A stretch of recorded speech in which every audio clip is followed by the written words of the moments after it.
Hello friends, आप सबका कक्षा 9 विज्ञान विषय के अध्याय 11 कार्य एवं ऊर्जा की व्याख्या की इस क्लास में हार्दिक स्वागत है। तो हमने चैप्टर 1 से लेकर 10 तक सभी अध्यायों की अच्छे से व्याख्या, उसके पाठ के भीतर दिए गए प्रश्न और साथ ही अभ्यास प्रश्नों को सॉल्व करा रखा है। वो क्लासेस आप चैनल की प्लेलिस्ट पर जाकर आराम से देख सकते हो। आज हम शुरू कर रहे हैं आपका 11वां अध्याय वर्क एंड एनर्जी, जिसमें हम आज की क्लास में कार्य को बहुत अच्छे से समझेंगे कि कार्य क्या होता है, कार्य किसे कहते हैं, विज्ञान की भाषा में कार्य क्या होता है, इसके प्रकार क्या होते हैं। इन सभी बातों की चर्चा आज हम करेंगे और इसकी अगली क्लास में हम ऊर्जा की चर्चा करेंगे। तो चलिए क्लास शुरू करते हैं। बात कर रहे हैं हम कार्य की। तो अगर हम सबसे पहले कुछ सामान्य परिचय की बात करते हैं कि इस पृथ्वी पर जितने भी सजीव रहते हैं उन सभी सजीवों को किसकी आवश्यकता होती है? भोजन की आवश्यकता होती है। क्यों? क्योंकि जीवित रहने के लिए जो सजीव है वो अनेक मूलभूत क्रिया या गतिविधियां करते रहते हैं। कोई भी सजीव है वो जीवित रहने हेतु उसे कुछ जो मूलभूत आवश्यक क्रिया या गतिविधियां है वो करने की जरूरत होती है, जैसे श्वसन, पाचन, उत्सर्जन, संवहन, है ना। ये सारी क्रियाएं कुछ जरूरी या मूलभूत गतिविधियां है जो सजीव के लिए बहुत ही जरूरी है। और इन गतिविधियों को क्या कहा जाता है? इन गतिविधियों को जैव प्रक्रम, लाइफ प्रोसेस कहा जाता है। तो इन जैव प्रक्रम या विभिन्न गतिविधियों को संपादित करने के लिए सजीवों को किसकी जरूरत होती है? सजीवों को ऊर्जा की जरूरत होती है। सिंपल सी बात है, हम कुछ भी काम करते हैं, यानी हमें कुछ भी कार्य करना है, भले वो छोटा हो या बड़ा हो, उसके लिए किसी न किसी रूप में ऊर्जा की जरूरत पड़ती है, एनर्जी की जरूरत पड़ती है। और वो एनर्जी हमें कहाँ से मिलती है? वो एनर्जी हमें भोजन से प्राप्त होती है। तो अगर आपको कोई पूछे कि सजीवों को भोजन की आवश्यकता क्यों होती है, तो आप कहोगे कि प्रत्येक सजीव जीवित रहने हेतु कुछ मूलभूत क्रियाएं करता है, जैसे पाचन, श्वसन, उत्सर्जन, संवहन आदि। इन प्रक्रिया को क्या कहा जाता है? जैव प्रक्रम कहा जाता है। और इन सभी जैव प्रक्रम को संपादित करने हेतु किसकी जरूरत पड़ती है? हमें किसी न किसी रूप में ऊर्जा की जरूरत पड़ती है। तो उस ऊर्जा की प्राप्ति हेतु हम क्या करते हैं? भोजन ग्रहण करते हैं, जहां से हमें क्या मिलती है? ऊर्जा मिलती है। ठीक इसी तरह अगर हम बात करें मशीनों की, जो क्या है? निर्जीव है, वो मशीनें भी कुछ न कुछ कार्य करती है। तो उन मशीनों को भी कार्य करने के लिए किसकी जरूरत पड़ती है? ऊर्जा की जरूरत पड़ती है। और वो ऊर्जा उन्हें कहां से मिलती है? वो ऊर्जा उन्हें ईंधन, चाहे वो डीजल हो, पेट्रोल हो या कोई अन्य ईंधन हो, वहां से उसे क्या होती है? वो उस ऊर्जा की प्राप्ति होती है। और उस ऊर्जा के परिणाम स्वरूप वो मशीन क्या करती है? कार्य करती है। मतलब हमने क्या समझा? हमने ये समझा कि चाहे वो सजीव हो या निर्जीव हो, अगर कुछ भी आपको कार्य करना है तो उसके लिए किसी न किसी रूप में ऊर्जा की जरूरत पड़ती है। ठीक है, आगे बढ़ते हैं। यहां पर हेडिंग लिखी हुई है, कठोर काम करने के बावजूद कुछ अधिक कार्य नहीं। यानी हमारी साधारण भाषा में हमारे लिए बहुत कठोर कार्य हो सकता है, लेकिन विज्ञान की भाषा में वो कुछ ज्यादा बड़ा कार्य नहीं होता है। देखो ऐसे कौन कौन से उदाहरण हैं। तो आपके द्वारा किया गया या किए गए सभी कार्य वैज्ञानिक दृष्टि से सभी कार्य नहीं होते हैं। मतलब हमारे लिए जो कार्य है वो जरूरी नहीं है कि विज्ञान की भाषा में ही वो कार्य हो। यानी हम जो कुछ भी कर रहे हैं वो हमारे लिए कार्य हो सकता है, लेकिन विज्ञान की भाषा में वो कार्य हो ऐसा जरूरी नहीं है। जैसे परीक्षा की तैयारी करना। आप सब, आपकी जब परीक्षा आती है तो बहुत जोर शोर से तैयारी करते हो, नोट्स बनाते हो, नोट्स को पढ़ते हो, टेस्ट देते हो, है ना, अलग अलग तरह की क्लासेस देखते हो। ये क्या है? ये तैयारी करते हो परीक्षा की। तो वो आपके लिए कठोर कार्य है, लेकिन विज्ञान की भाषा में वो कार्य नहीं है या बहुत कम कार्य है। ठीक इसी तरह पुस्तकें पढ़ना, चित्र बनाना, समस्याओं पर विचार विमर्श करना आदि कार्यों में बहुत अधिक ऊर्जा क्या होती है? खर्च होती है। परंतु अगर हम वैज्ञानिक परिभाषा के अनुसार देखें तो इसमें जो कार्य है वो क्या है? वो बहुत ही कम हुआ है। इसी तरह हमारे डे टू डे लाइफ की अगर हम बात करें तो बहुत से शारीरिक और मानसिक कार्य होते हैं। जैसे मैदान में हम खेल रहे हैं, मित्रों से बातचीत कर रहे हैं, किसी धुन को गुनगुना रहे हैं, सिनेमा देख रहे हैं, किसी विषय पर विचार विमर्श कर रहे हैं। ये सब क्या है? ये हमारे लिए तो कार्य है, परंतु इन सभी को विज्ञान की भाषा में कार्य नहीं समझा जाता है। आया समझ में? तो हमें यहाँ से क्या समझने को मिला कि हम अपने डे टू डे लाइफ में जो कुछ भी काम कर रहे हैं वो हमारी साधारण भाषा में हमारे लिए कार्य है, लेकिन जरूरी नहीं है कि जो हमारे लिए कार्य है वो विज्ञान की भाषा में भी कार्य हो। ठीक है, विज्ञान की भाषा में कार्य एक अलग रूप से परिभाषित किया जाता है। आया समझ में? हम अपने जीवन में जो कुछ भी डे टू डे लाइफ में छोटे मोटे या बड़े काम कर रहे हैं वो जरूरी नहीं है कि वो विज्ञान की भाषा में ही कार्य हो। विज्ञान की भाषा में कार्य को अलग रूप से परिभाषित किया गया है। ठीक है, चलिए उदाहरण के लिए और समझ ले। देखो, मान लीजिए एक ये व्यक्ति है और ये बहुत बल लगा के एक बहुत ही बड़ी चट्टान को क्या कर रहा है, धकेल रहा है। एक चट्टान को धकेल रहा है और पहले वाला दीवार को धक्का मार रहा है।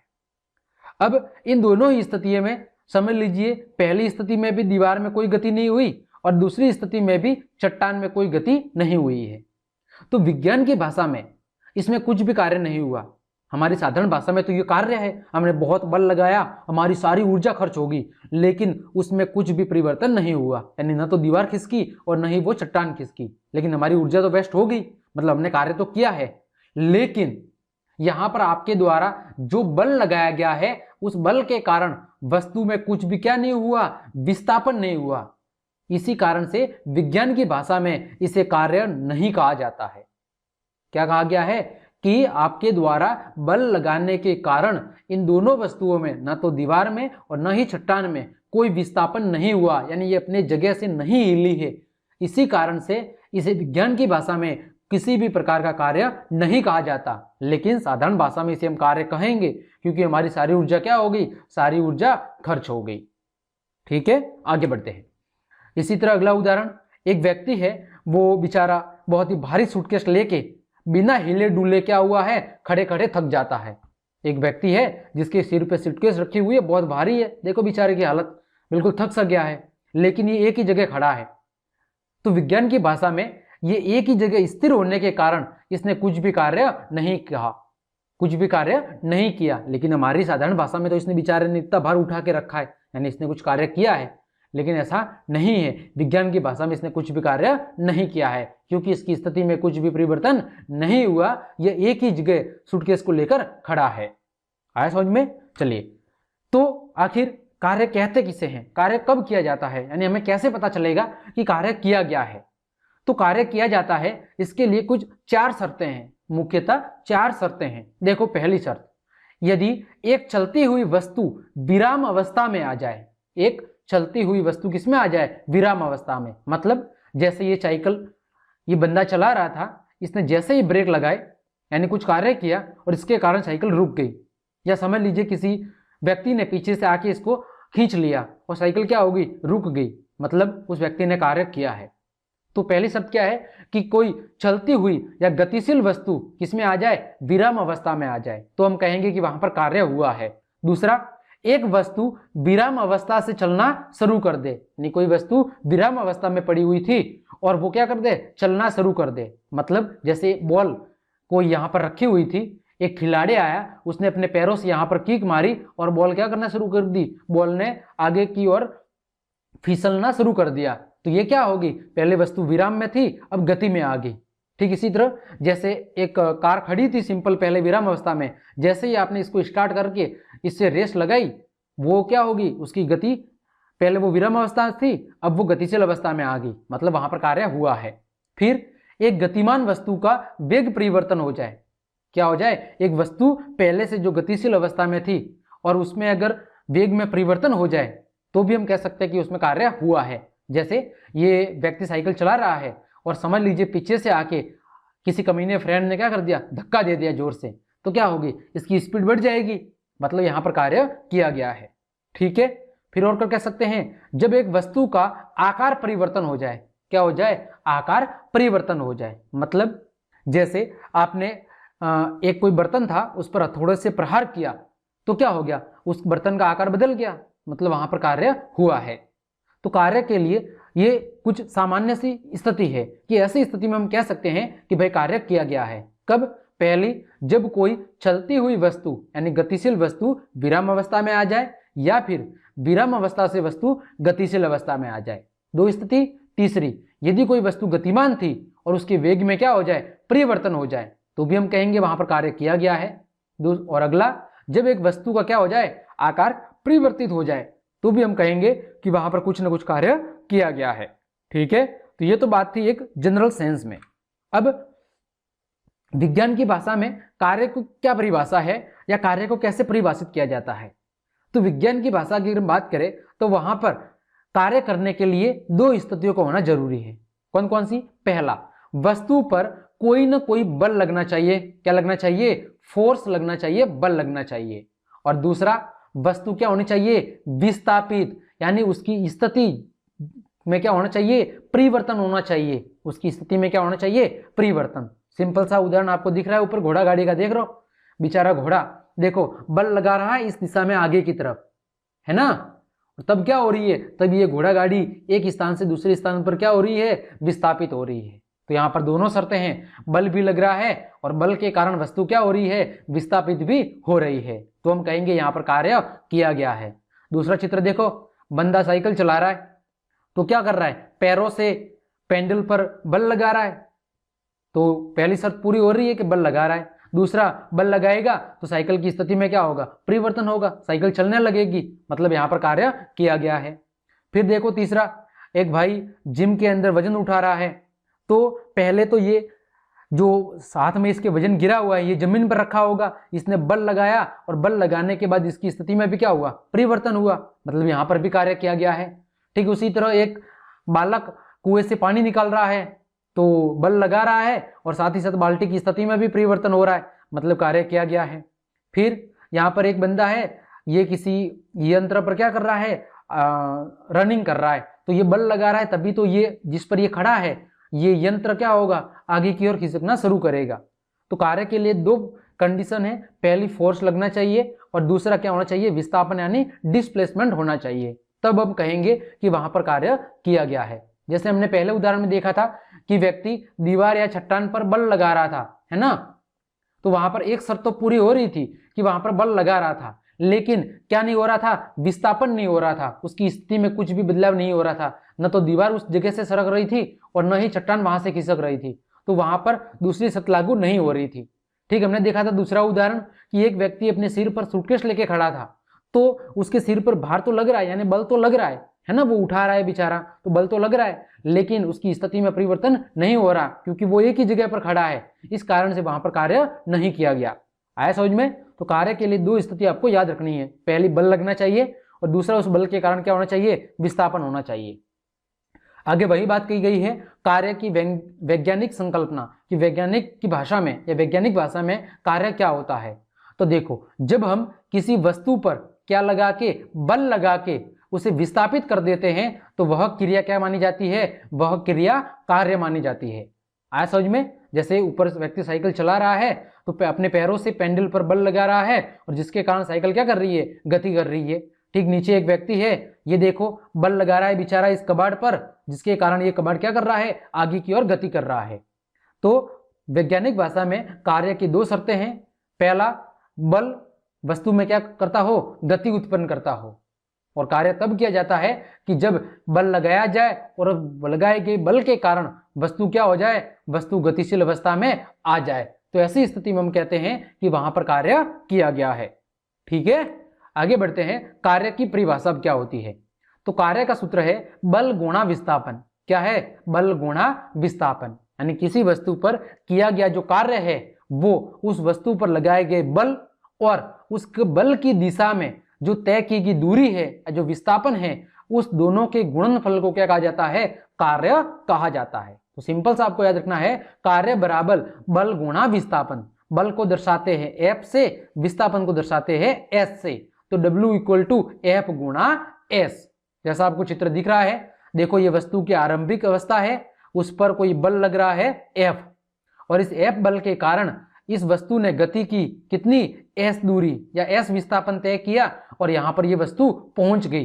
तो इस वस्तु पर लगने वाला बल F और इस F बल के कारण वस्तु ने कितना विस्थापन तय किया? S विस्थापन तय किया। तो बल और विस्थापन के गुणनफल को क्या कहा जाता है? कार्य कहा जाता है। अब बात करें कार्य के मात्रक की, तो आप सब जानते होंगे बल को न्यूटन में मापा जाता है और विस्थापन क्या है? एक प्रकार की दूरी है, तो दूरी को हम किस में मापते हैं? मीटर में मापते हैं। अतः W बराबर क्या हो जाएगा? न्यूटन गुणा मीटर, और न्यूटन मीटर को ही क्या कहते हैं? न्यूटन मीटर को ही कहते हैं जूल। अतः कार्य का मात्रक क्या है? कार्य का ऐसा ही मात्रक न्यूटन मीटर है या जूल है, और कार्य क्या है? एक प्रकार की ऊर्जा है। कार्य क्या है? एक प्रकार की ऊर्जा है। तो जिस तरह ऊर्जा का मात्रक जूल होता है, ठीक उसी तरह कार्य का मात्रक भी क्या होता है? जूल होता है। आगे बढ़ते हैं, एक जूल कार्य की परिभाषा कि एक जूल कार्य किसे कहेंगे। तो सिंपल सी बात है, देखो कार्य का सूत्र क्या है? F गुणा S, बल गुणा विस्थापन। तो यदि किसी वस्तु पर कितना बल लगाया जाए?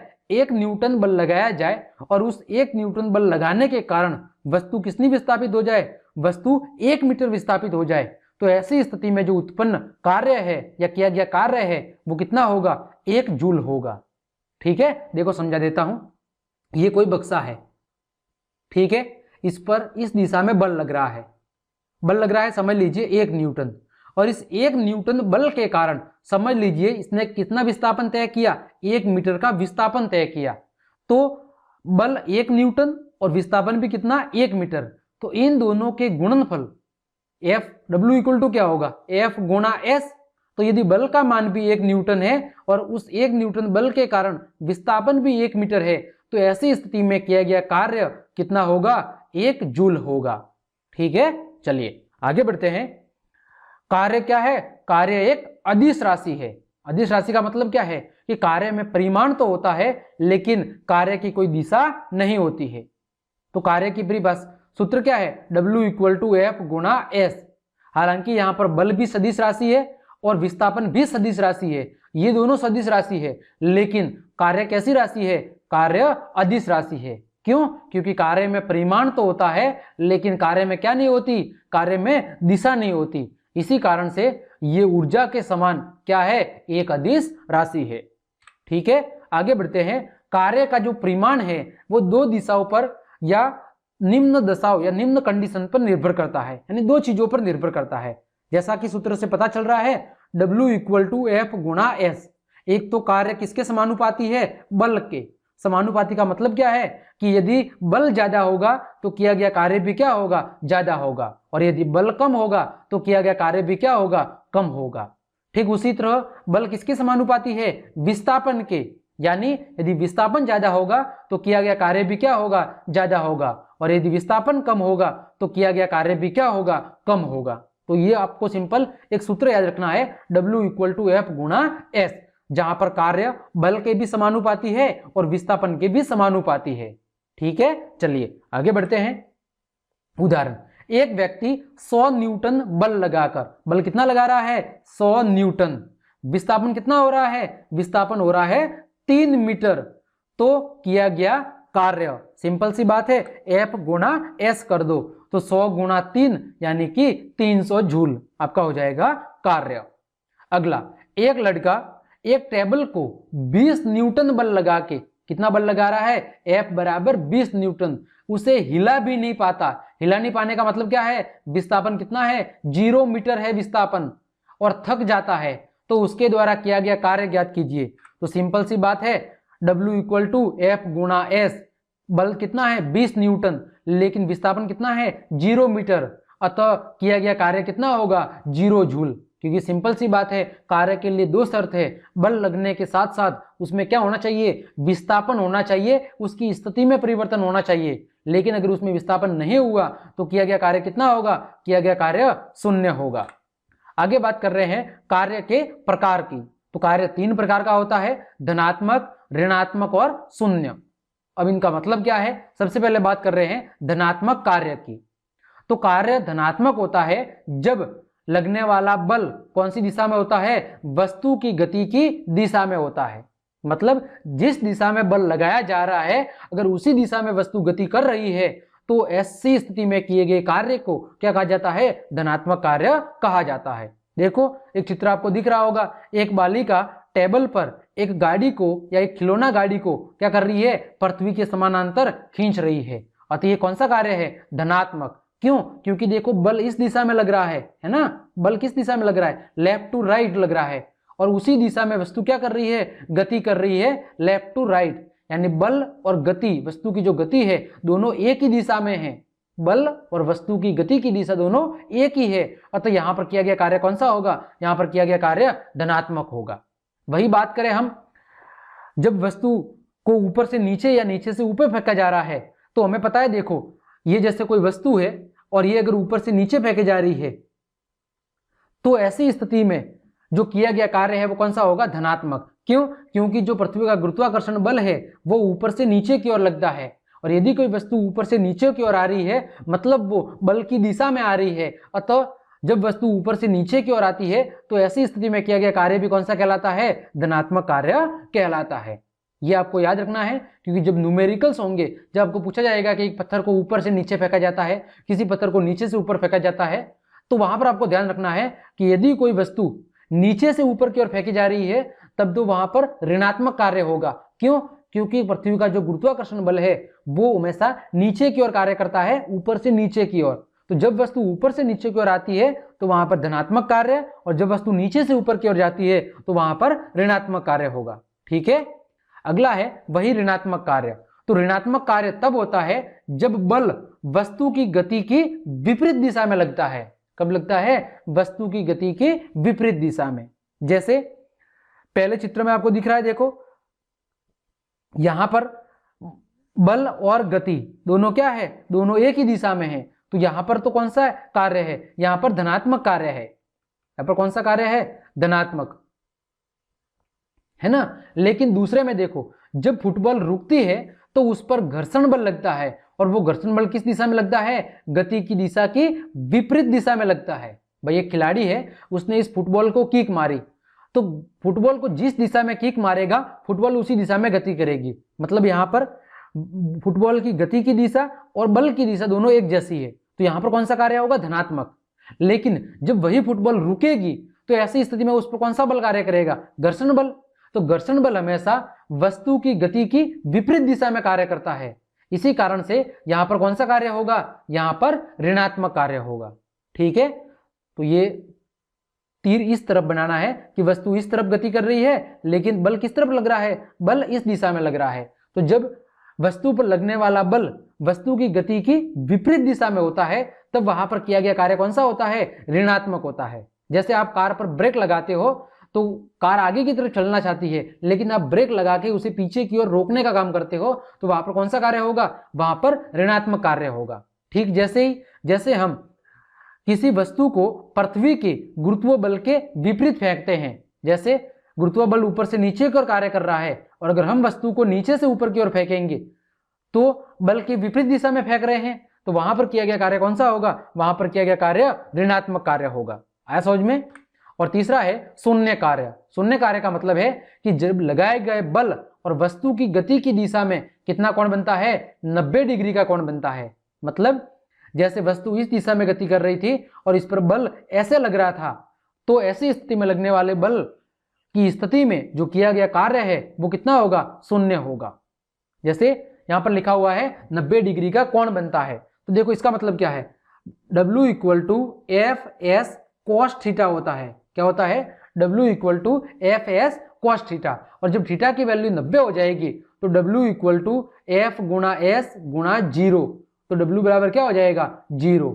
ठीक है, तो जब बल और वस्तु की गति की दिशा दोनों क्या हो? एक दूसरे के लंबवत हो, 90 डिग्री पे हो, तो ऐसी स्थिति में किया गया कार्य कितना होता है? शून्य होता है। उदाहरण की बात करें, जैसे चंद्रमा पृथ्वी के चारों ओर गोलीय पथ में क्या करता है? गति करता है, और यहां पर पृथ्वी का जो गुरुत्वाकर्षण बल है वो चंद्रमा की गति की दिशा के साथ कितना कोण बनाता है? 90 डिग्री का कोण बनाता है।